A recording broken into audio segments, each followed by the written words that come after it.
Hello friends, welcome to Bangera's cooking channel. ಇವತ್ತಿನ special ನಾನು chicken feet curry ಮಾಡ್ತಾ ಇದ್ದೇನೆ. ಅಂದರೆ ಕೋಳಿದು ಪಾದಗಳ ಕರಿ ತುಂಬ ಸೂಪರ್ ಆಗಿರ್ತದೆ. ಚಿಕನ್ಗಿಂತಲೂ ಉಂಟಲ್ಲ, ಕಾಲಿದು ಪದಾರ್ಥ ಉಂಟಲ್ಲ, ಸೂಪರ್ ಆಗಿ ಆಗ್ತದೆ. ಈಚೆ ಕಡೆ ಎಲ್ಲ ತಿಂತಾರೆ, ಮತ್ತು ಕೆಲವರೆಲ್ಲ ತಿನ್ನೋದಿಲ್ಲ. ಆದರೆ ನಮ್ಮ ಕಡೆ ಎಲ್ಲ ತಿಂತಾರೆ. ತುಂಬ ಸೂಪರ್ ಆಗಿರ್ತದೆ. ನೀವು ಚಿಕನ್ಗಿಂತ ಕೂಡ ಉಂಟಲ್ಲ, ಇದು ತುಂಬ ಟೇಸ್ಟ್, ತುಂಬ ಒಳ್ಳೆಯದಾಗ್ತದೆ ಇದರ ಕರಿ.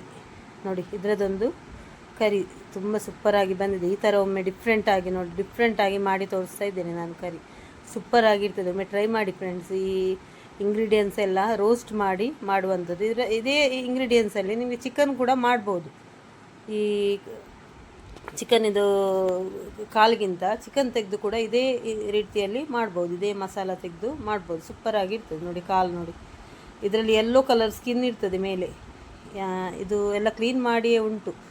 ನೋಡಿ, ಯೆಲ್ಲೋ ಕಲರ್ ಸ್ಕಿನ್ನನ್ನು ಕುದಿಯುವ ನೀರಿಗೆ ಉಂಟಲ್ಲ, ಇದನ್ನು ಹಾಕಿ ಒಂದು 2 ನಿಮಿಷ ಇಡಬೇಕು. ತುಂಬ ಹೊತ್ತು ಕೂಡ ಇಡಬಾರ್ದು. ತುಂಬ ಹೊತ್ತು ಇಟ್ಟರೆ ನಿಮಗೆ ಅದರ ಮಾಂಸ ಕೂಡ ಹೋಗ್ತದೆ. ಅದಕ್ಕಾಗಿ ಒಂದು 2 ನಿಮಿಷ ಇಟ್ಟು ಸಿಪ್ಪೆ ತೆಗಿಬೇಕು. ಅದು ಯೆಲ್ಲೋ ಕಲರ್ ಸ್ಕಿನ್ ತೆಗಿಬೇಕು. ಮತ್ತು ಇದರ ಉಗುರೆಲ್ಲ ತೆಗಿಬೇಕು. ಇದು ನೋಡಿ, ಬೆರಳೆಲ್ಲ ಕಟ್ ಮಾಡಿದೆ ನೋಡಿ. ಎಲ್ಲ ಕ್ಲೀನ್ ಮಾಡಿಯೇ ತಂದಿದ್ದೇವೆ ನಾವು. ನಮಗೆ ಅಂದರೆ ಪರಿಚಯದವರಾಗಿರೋದ್ರಿಂದ ಶಾಪಲ್ಲೇ ಕ್ಲೀನ್ ಮಾಡಿ ಕೊಟ್ಟಿದ್ದಾರೆ ನೋಡಿ. ನನಗೆ ಕ್ಲೀನ್ ಮಾಡುವ ಕೆಲಸ ಏನಿರಲಿಲ್ಲ ನೋಡಿ. ಈ ಥರ ಚೆನ್ನಾಗಿ ಕ್ಲೀನ್ ಮಾಡಿಯೇ ಕೊಟ್ಟಿದ್ದಾರೆ. ಇಲ್ಲದ್ರೆ ಮೇಲೆ ಯೆಲ್ಲೋ ಕಲರ್ ಸ್ಕಿನ್ ಇರ್ತದೆ, ಅದನ್ನು ಬಿಸಿ ನೀರಲ್ಲಿ ಹಾಕಿ ತೆಗಿಬೇಕು. ಇಲ್ಲದ್ರೆ ಒಲೆ ಇರುವವರಾದರೆ ಗೆಂಡದಲ್ಲಿ ಹಾಕಿ ಕೂಡ ತೆಗಿಬೋದು. ಗೆಂಡದಲ್ಲಿ ಹಾಕಿ ಬಿಸಿಯಲ್ಲಿ ಇಟ್ಟು ತೆಗಿಬೋದು. ನೋಡಿ, ಕ್ಲೀನ್ ಎಲ್ಲ ಮಾಡಿ ಇಟ್ಕೊಂಡಿದ್ದೇನೆ.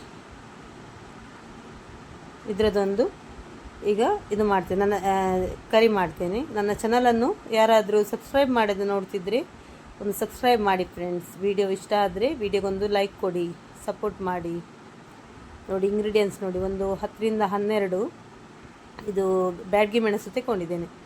ಅದು ಖಾರ ಇರುವುದಿಲ್ಲ ನೋಡಿ.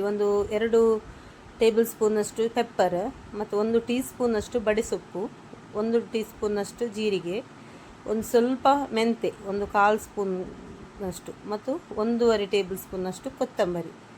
ಇಷ್ಟು ಇಂಗ್ರೀಡಿಯೆಂಟ್ಸ್ ಅಂತ ತಗೊಂಡಿದ್ದೆ. ಮತ್ತು ಕರಿ ಲೀವ್ಸ್. ಇದೆಲ್ಲದನ್ನು ಉಂಟಲ್ಲ ಹುರ್ಕೊಳ್ಳಿಕ್ಕೆ ಉಂಟು. ಸ್ವಲ್ಪ ಎಣ್ಣೆ ಜಾಸ್ತಿನೇ ಹಾಕ್ಕೊಂಡು ಹುರ್ಕೊಳ್ತೇನೆ ನಾನು. ನೋಡಿ, ತೆಂಗಿನ ಎಣ್ಣೆ ಹಾಕ್ಕೊಳ್ತಾ ಇದ್ದೇನೆ. ಅಂದರೆ ಚೆನ್ನಾಗಿ ಕೆಂಪಾಗಬೇಕು. ಇದು ನೀವು ಎಷ್ಟು ಚೆನ್ನಾಗಿ ರೋಸ್ಟ್ ಮಾಡ್ತೀರಿ ಅಷ್ಟು ಚೆನ್ನಾಗಿ ಬರ್ತದೆ. ಅದಕ್ಕೆ ನೋಡಿ, ಈಗ ನಾನು ರೋಸ್ಟ್ ಮಾಡ್ತೇನೆ. ನೋಡಿ, ಈ ಮೆಣಸೆಲ್ಲ ಉಂಟಲ್ಲ ಉಬ್ಬಿ ಬರಬೇಕು, ಸೂಪರಾಗಿರ್ತದೆ ನೋಡಿ. ರೋಸ್ಟ್ ಮಾಡಿದರೆ ಉಂಟಲ್ಲ, ಅದೊಂದು ಫ್ಲೇವರೇ ತುಂಬ ಸೂಪರಾಗಿ ಬರ್ತದೆ. ನೀವು ಒಮ್ಮೆ ಟ್ರೈ ಮಾಡಿ. ಇದು ಕಾಲು ತಿನ್ನದವರಾದರೆ ನಿಮಗೆ ಚಿಕನಲ್ಲಿ ಕೂಡ ಮಾಡ್ಬೋದು ಇದೇ ಥರ. ಆದರೆ ನಿಮಗೆ ನೀವು ಕಾಲು ಉಂಟಲ್ಲ, ಒಮ್ಮೆ ಇದರ ಪದಾರ್ಥ ತಿಂದರೆ ಉಂಟಲ್ಲ, ಮತ್ತು ಚಿಕನ್ ಕೂಡ ನೀವು ತಿನ್ನೋದಿಲ್ಲ ಅಷ್ಟು. ನಮ್ಮ ಮನೆಯಲ್ಲಿ ಚಿಕನ್ ಇದ್ದರೆ ಕೂಡ ಉಂಟಲ್ಲ, ಇದರ ಪದಾರ್ಥ ಮಾಡಿದರೆ ತುಂಬ ಇಷ್ಟ ಎಲ್ಲರಿಗೂ. ತುಂಬ ಟೇಸ್ಟಾಗಿ ಬರ್ತದೆ. ಇಲ್ಲದಿದ್ದರೆ ಚಿಕನಲ್ಲಿ ಕೂಡ ಮಾಡ್ಬೋದು ಇದೇ ಇಂಗ್ರೀಡಿಯೆಂಟ್ಸ್ ಮಸಾಲ ತೆಗೆದು. ನೋಡಿ, ಒಂದು 7-8 ಎಸಳು ಬೆಳ್ಳುಳ್ಳಿ ಕೂಡ ಹಾಕ್ಕೊಂಡಿದ್ದೇನೆ ಇದಕ್ಕೇನೆ ನೋಡಿ. ಹಾಕ್ಕೊಂಡು ಎಲ್ಲ ಒಟ್ಟಿಗೆ ಹುರ್ಕೊಳ್ತಾ ಇದ್ದೇನೆ ನೋಡಿ. ತೆಂಗಿನ ಎಣ್ಣೆಯಲ್ಲಿ ಹುರ್ಕೊಳ್ತಾ ಇದ್ದೇನೆ. ನೀವು ಯಾವ ಎಣ್ಣೆ ಯೂಸ್ ಮಾಡ್ತೀರಿ ಅದು ಹಾಕ್ಕೊಳ್ಬೋದು. ನೋಡಿ, 1 ಈರುಳ್ಳಿ ಕಟ್ ಮಾಡಿ ತಗೊಂಡಿದ್ದೇನೆ. ರಫಾಗಿ ಕಟ್ ಮಾಡ್ಬೋದು, ಅಂದರೆ ಇದೆಲ್ಲ ರುಬ್ಲಿಕ್ಕೆ ಅಲ್ವಾ, ಹಾಗಾಗಿ ತುಂಬ ಫೈನಾಗಿ ಕಟ್ ಮಾಡಬೇಕಂತ ಇಲ್ಲ. ಚೆನ್ನಾಗಿ ರೋಸ್ಟ್ ಆಗಬೇಕು ಮಾತ್ರ. ಚೆನ್ನಾಗಿ ನಿಮ್ಮದು ಈ ನೀರುಳ್ಳಿ ಎಲ್ಲ ಉಂಟಲ್ಲ, ಚೆನ್ನಾಗಿ ರೋಸ್ಟ್ ಆದರೆ ನಿಮಗೆ ಮಸಾಲ ಚೆನ್ನಾಗಿ ಬರ್ತದೆ. ಫ್ಲೇವರ್ಸ್ ತುಂಬ ಚೆನ್ನಾಗಿ ಬರ್ತದೆ. ನಿಮಗೆ ಬೇಕಿದ್ದರೆ ಇದು ಮಸಾಲಕ್ಕೆ ಒಂದು ಸಣ್ಣ ಪೀಸ್, ಅಂದರೆ ಚಟ್ನಿಗೆಲ್ಲ ಹಾಕ್ತಿರಲ್ಲ ಹಾಗೆ ಸ್ವಲ್ಪ, ತುಂಬ ಅಲ್ಲ, ಸ್ವಲ್ಪ ಹುಣಸೆ ಹಣ್ಣು ಕೂಡ ಹಾಕ್ಕೊಳ್ಬೋದು. ನಾನು ಹಾಕಲಿಲ್ಲ, ಬೇಕಿದ್ದರೆ ಹಾಕ್ಕೊಳ್ಬೋದು ರುಬ್ಬುವಾಗ. ನೋಡಿ, ಸ್ವಲ್ಪ ಒಂದು ಅರ್ಧ ಚಮಚದಷ್ಟು ಅರಿಶಿನ ಪುಡಿ ಹಾಕ್ಕೊಂಡೆ ನಾನು.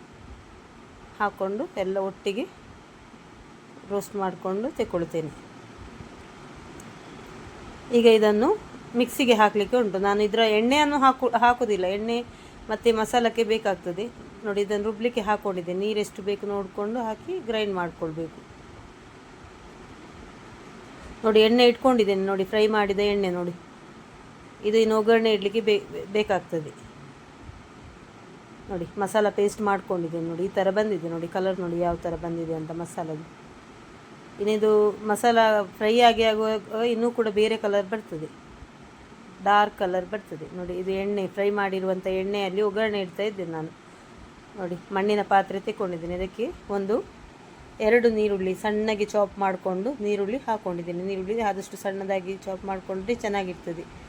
ನೋಡಿ, ನೀರುಳ್ಳಿಯನ್ನು ಫ್ರೈ ಮಾಡ್ತಾ ಇದ್ದೀನಿ ಎಣ್ಣೆಯಲ್ಲಿ. ಮೆಣಸು ಕೊತ್ತಂಬರಿ ಎಲ್ಲ ಹುರ್ಕೊಂಡೆಲ್ಲ ಅದರದ್ದೇ ಎಣ್ಣೆ ಇತ್ತು, ಅದರಲ್ಲೇ ಇಟ್ಟಿದ್ದೇನೆ. ಎಣ್ಣೆ ಬೇಕಿದ್ರೆ ಸ್ವಲ್ಪ ಹಾಕ್ಕೊಳ್ಬೋದು ಒಗ್ಗರಣೆಗೆ. ನೋಡಿ, ಬೇಸೊಪ್ಪು ಹಾಕ್ಕೊಳ್ತಾ ಇದ್ದೀನಿ. ಬೇಸೊಪ್ಪು ಸ್ವಲ್ಪ ಜಾಸ್ತಿನೇ ಹಾಕ್ಕೊಂಡ್ರೆ ಚೆನ್ನಾಗಿರ್ತದೆ. ಫ್ರೆಶ್ ಬೇಸೊಪ್ಪು ಆದರೆ ಒಗ್ಗರಣೆ ಸೊಪ್ಪು ಒಳ್ಳೆಯದಾಗ್ತದೆ. ಚಿಕನಿಗೆಲ್ಲ ಉಂಟಲ್ಲ, ಬೇಸೊಪ್ಪು ಸ್ವಲ್ಪ ಜಾಸ್ತಿನೇ ಹಾಕಿದರೆ ಫ್ಲೇವರ್ ತುಂಬ ಚೆನ್ನಾಗಿರ್ತದೆ. ಆರೋಗ್ಯಕ್ಕೆ ಕೂಡ ತುಂಬ ಒಳ್ಳೆಯದು. ಆರೋಗ್ಯ ದೃಷ್ಟಿಯಲ್ಲಿ ಕೂಡ ಬೇಸೊಪ್ಪು ತುಂಬ ಒಳ್ಳೆಯದು. ನೋಡಿ, ನಾನು ಇದು ಶುಂಠಿ ಪೇಸ್ಟನ್ನು ಹಾಕ್ಕೊಂಡು, ಜಜ್ಜಿದ ಶುಂಠಿಯನ್ನು ಹಾಕ್ಕೊಂಡಿದ್ದೀನಿ. ಸ್ವಲ್ಪ ಕಾಯಿಮೆಣಸು ಮತ್ತು ಇದು ಶುಂಠಿಯನ್ನು ಪೇಸ್ಟ್ ಮಾಡಿ ಇಟ್ಕೊಂಡಿದ್ದೆ ನಾನು, ಅದನ್ನು ಹಾಕ್ಕೊಂಡಿರೋದು. ಕಾಯಿಮೆಣಸು ಬೇಕಿದ್ರೆ ನಿಮಗೆ ಬೇರೆ ಹಾಕ್ಕೊಳ್ಬೋದು, ಪುನಃ ಕಾಯಿಮೆಣಸು ಹಾಕ್ಕೊಳ್ಬೋದು. ನೋಡಿ, ಸ್ವಲ್ಪ ಕಸೂರಿ ಮೇಥಿ ಹಾಕ್ಕೊಳ್ತಾ ಇದ್ದೀನಿ. ಇದು ಆಪ್ಷನಲ್, ಬೇಕಿದ್ದರೆ ಹಾಕ್ಕೊಳ್ಬೋದು, ಇಲ್ಲದಿದ್ದರೆ ತೊಂದರೆ ಇಲ್ಲ. ಸ್ವಲ್ಪ ಕಸೂರಿ ಮೇಥಿ ಫ್ಲೇವರ್ ಚೆನ್ನಾಗಿರ್ತದೆ ಅಂತ ಹೇಳಿ ಹಾಕ್ಕೊಂಡೆ ನಾನು. ಇದ್ದಿದ್ದರಿಂದ ಹಾಕ್ಕೊಂಡಿದ್ದೇನೆ, ಬೇಕಂತ ಕಂಪಲ್ಸರಿ ಏನಿಲ್ಲ. ಈಗ 2 ಟೊಮೆಟೊ ನೋಡಿ ಸಣ್ಣಗೆ ಚಾಪ್ ಮಾಡಿಕೊಂಡು 2 ಟೊಮೆಟೊವನ್ನು ಹಾಕ್ಕೊಳ್ತಾ ಇದ್ದೇನೆ. 2ರಿಂದ 3 ಟೊಮೆಟೊ ಕೂಡ ಹಾಕ್ಕೊಳ್ಬೋದು. ಟೊಮೆಟೊ ಹುಳಿ ಇಷ್ಟಪಡುವವರು ಸ್ವಲ್ಪ ಟೊಮೆಟೊ ಚೆನ್ನಾಗಿರ್ತದೆ ನೀವು ಹಾಕ್ಕೊಂಡು 3 ಟೊಮೆಟೊ ಕೂಡ ಹಾಕ್ಕೊಳ್ಬೋದು. ನಾನೊಂದು 2 ಹಾಕ್ಕೊಂಡಿದ್ದೀನಿ. ಸಣ್ಣದಾದರೆ 3, ದೊಡ್ಡದಾದರೆ 2 ಟೊಮೆಟೊ ಹಾಕ್ಕೊಂಡ್ರೆ ಆಯಿತು.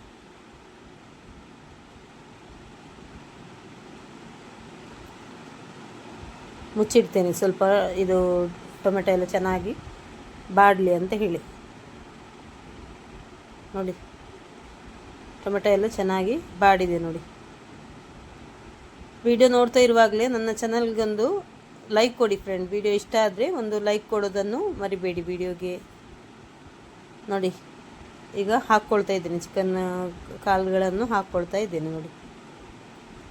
ಈಗ ರುಬ್ಬಿದ ಮಿಕ್ಸಿ ತೊಳೆದ ನೀರು ಉಂಟಲ್ಲ, ಅದು ಕೂಡ ಹಾಕ್ಕೊಂಡೆ. ನೀರು ನೋಡ್ಕೊಂಡು ಹಾಕಿ.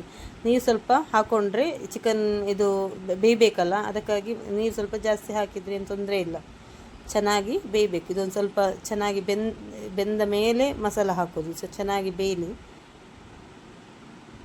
ರುಚಿಗೆ ಉಪ್ಪು ಹಾಕ್ಕೊಳ್ತಾ ಇದ್ದೇನೆ. ಉಪ್ಪು ಹಾಕಿರಲಿಲ್ಲ ನಾನು, ಉಪ್ಪು ಸ್ವಲ್ಪ ಹಾಕ್ಕೊಳ್ತಾ ಇದ್ದೀನಿ. ಒಂದು ಸ್ವಲ್ಪ ಅರಿಶಿನ ಪುಡಿ ಕೂಡ ಹಾಕ್ಕೊಳ್ತಾ ಇದ್ದೀನಿ. ನಾನ್ ವೆಜ್ ಯಾವುದೇ ಮಾಡುವಾಗ ಅರಿಶಿನ ಪುಡಿ ಸ್ವಲ್ಪ ಹಾಕ್ಕೊಳ್ಬೇಕು. ಯಾಕಂದರೆ ಅದೊಂದು ಇದು ನಾನ್ ವೆಜ್ ಇದೊಂದು ಸ್ಮೆಲ್ ಇರ್ತದಲ್ಲ, ಅದು ಹೋಗಲಿಕ್ಕೆ ಬೇಕಾಗಿ ಹಾಕ್ಕೊಳ್ಳೋದು. ಅದಕ್ಕಾಗಿ ಅರಿಶಿನ ಪುಡಿ ಮಸ್ಟ್ ಹಾಕ್ಕೊಳ್ಬೇಕು. ನೋಡಿ, ಚೆನ್ನಾಗಿ ಮಿಕ್ಸ್ ಮಾಡಿ ಮುಚ್ಚಿಡ್ತೇನೆ ನಾನು, ಚೆನ್ನಾಗಿ ಬೇಯಲಿ ಅಂತ ಹೇಳಿ.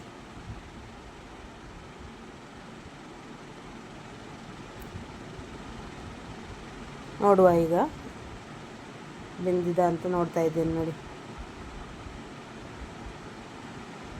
ತುಂಬ ಸೂಪರಾಗಿರ್ತದೆ ಫ್ರೆಂಡ್ಸ್. ಒಮ್ಮೆ ನೀವು ತಿನ್ನದವರಾದರೆ ನಾನು ಒಮ್ಮೆ ಟ್ರೈ ಮಾಡಿ ಅಂತ ಹೇಳ್ತೇನೆ. ಈ ಥರ ರೆಸಿಪಿ ತುಂಬ ಸೂಪರಾಗಿರ್ತದೆ ನೋಡಿ. ಮಸಾಲ ಹಾಕ್ಕೊಳ್ತಾ ಇದ್ದೀನಿ. ಇಲ್ಲದಿದ್ದರೆ ಚಿಕನಲ್ಲಿ ಕೂಡ ಮಾಡ್ಕೊಳ್ಬೋದು. ಇದೇ ಮಸಾಲ ಯೂಸ್ ಮಾಡಿಕೊಂಡು ಚಿಕನ್ ಕೂಡ ಮಾಡ್ಕೊಳ್ಬೋದು ನೀವು. ನೋಡಿ, ನೀರು ಹಾಕ್ಕೊಂಡೆ. ಸ್ವಲ್ಪ ನೀರು ನೋಡಿಕೊಂಡು ನಿಮಗೆ ಮಸಾಲ ಇದು ಗ್ರೇವಿ ಕನ್ಸಿಸ್ಟೆನ್ಸಿ ನೋಡಿ ನೀರು ಹಾಕ್ಕೊಂಡ್ರೆ ಆಯಿತು. ನಾನು ಕೋಳಿ ಇದು ಕಾಲು ಉಂಟಲ್ಲ, ಚೆನ್ನಾಗಿ ಬೆಂದ ಮೇಲೆ ಮಸಾಲ ಹಾಕ್ಕೊಂಡಿದ್ದೀನಿ. ಇನ್ನು ಇದು ಚೆನ್ನಾಗಿ ಕುದಿಬೇಕಂದರೆ ಇದು ಕಲರ್ ಉಂಟಲ್ಲ, ಈಗ ನಿಮಗೆ ಚೇಂಜ್ ಆಗಿ ಬರ್ತದೆ ಕಲರ್. ಇನ್ನು ಕೂಡ ಡಾರ್ಕ್ ರೆಡ್ ಕಲರ್ ಬರ್ತದೆ, ಒಂಥರ ಬ್ರೌನ್ ಕಲರ್ ಬರ್ತದೆ. ಅಲ್ಲಿ ತನಕ ಚೆನ್ನಾಗಿ ಕುದಿಬೇಕು. ಎಣ್ಣೆ ಎಲ್ಲ ಬಿಟ್ಕೊಂಡು ಬರಬೇಕು. ಅದರ ಎಣ್ಣೆ ಎಲ್ಲ ಚೆನ್ನಾಗಿ ಬಿಟ್ಕೊಂಡು ಬರುವ ತನಕ ಚೆನ್ನಾಗಿ ಕುದಿಸಬೇಕು. ಸೂಪರಾಗಿರ್ತದೆ ನೋಡಿ, ಎಷ್ಟು ಸೂಪರಾಗಿ ಬಂದಿದೆ ನೋಡಿ ಮಸಾಲ. ಉಪ್ಪೆಲ್ಲ ನೋಡಿಕೊಂಡು, ಉಪ್ಪು ಕಮ್ಮಿ ಇದ್ದರೆ ನೋಡಿಕೊಂಡು ಹಾಕ್ಕೊಳ್ಬೋದು. ಕರಿ ಲೀವ್ಸ್ ಈ ಟೈಮಲ್ಲಿ ಬೇಕಿದ್ದರೆ ಪುನಃ ಸ್ವಲ್ಪ ಇದು ಕರಿ ಲೀವ್ಸ್ ಹಾಕ್ಕೊಳ್ಬೋದು. ಕರಿ ಲೀವ್ಸ್ ಫ್ಲೇವರ್ ಚೆನ್ನಾಗಿರ್ತದೆ. ಮತ್ತು ಮುಚ್ಚಿಡ್ತಾ ಇದ್ದೇನೆ ಸ್ವಲ್ಪ, ಇನ್ನು ಸ್ವಲ್ಪ ಬೇಯಲಿ ಅಂದರೆ ಮೀಡಿಯಮ್ ಫ್ಲೇಮಲ್ಲೇ ಇಟ್ಟು ಕುದಿಸಬೇಕು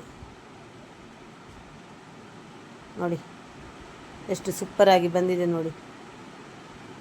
ತುಂಬ ಸೂಪರಾಗಿರ್ತದೆ. ಇದೊಂದು ಪದಾರ್ಥ ಇದ್ರೆ ಉಂಟಲ್ಲ ನಿಮಗೆ ಏನು ಬೇಡ ಬೇರೆ.